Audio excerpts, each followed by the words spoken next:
In Dorchester last Wednesday, Age Strong Commission collaborated with ETHOS to throw an LGBTQ luncheon for seniors in Boston.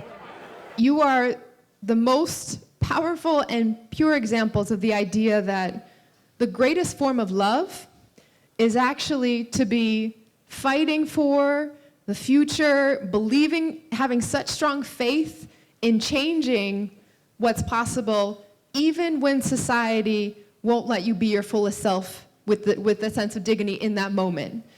We would not be where we are today without what you all have experienced, have fought for, and have changed to make it so that those coming up today have a very different experience of what it means to be part of this community and part of this city. So to have the opportunity to celebrate Pride Month is really important for so many people, but specifically the older adults. This is a population that has endured so much change, and to be able to have an opportunity to come together, celebrate who they are, celebrate Pride, and to have this recognized by the city, to have an event gathering like this is fantastic. And as our elders continue to age, their needs for support increase, which is why nonprofits like ETHOS are taking the steps to make sure LGBTQ seniors are well cared for. LGBTQ older adults typically have fewer supports as they age. They're more likely to care for another loved one, less likely to have children to care for them, and so it's important to fill that void. And ETHOS's mission is to help keep seniors in their own homes for as long as possible without the need for institutional care. And so through our programs, like our community cafe programs, that create safe and affirming spaces for seniors to congregate, meet new friends, and get the supports that they need. The event was filled with dancing, music, and conversation, creating an environment of love and acceptance for a generation of queer people who have faced the deepest struggles of the LGBTQ experience. You know, in the past it was always difficult not knowing who you could talk to about who you are, if you could be free about who you are. It could be applying for a job, for an apartment, or just introducing yourself in a community, wondering if it was okay to say who you are. And now the climate has become one, it's certainly not perfect yet, but it's come such a long way, and to have a situation like this where you can be comfortable and be yourself, and just to be honest about who you are, it means a world of difference. It's been such an amazing transformation. I'm 75 years old. When I was young, you would never say out loud that you were a member of the LGBTQ community. So today, not only are people able to be out and be public about who they are, but there's actually celebration of our identity.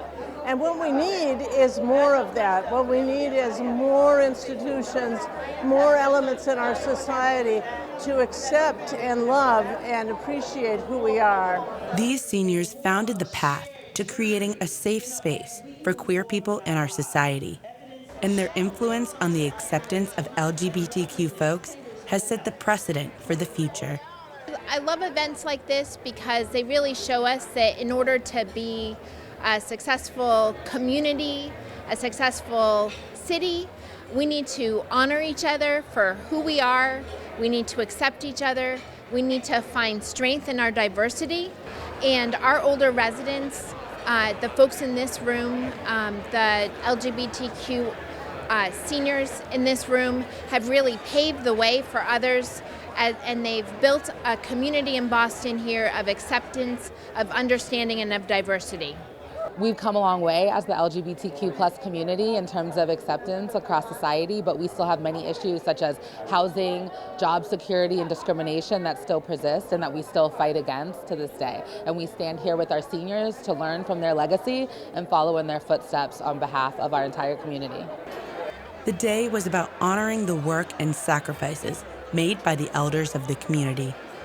From the Stonewall riots to the AIDS epidemic of the 80s, fighting for the civil rights of queer people has been ongoing for decades, and Massachusetts has often been at the forefront of the movement. I'm a child of the civil rights movement, and I understand the importance, the God-given right to have your human rights respected.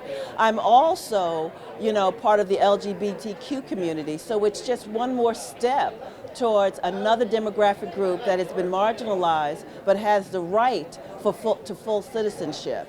So this is a great moment, Pride Month, because were it not for the fighting that took place at the Stonewall Inn, we wouldn't be here today. We're gathered here today to celebrate Pride with our community.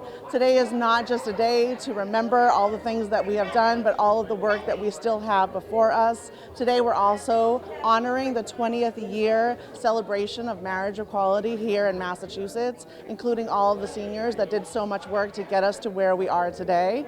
In the final moments of the luncheon, a profound sense of unity and connection filled the room, showcasing a powerful image of resilience, proving that love and acceptance is the key to fostering the future of LGBTQ freedoms.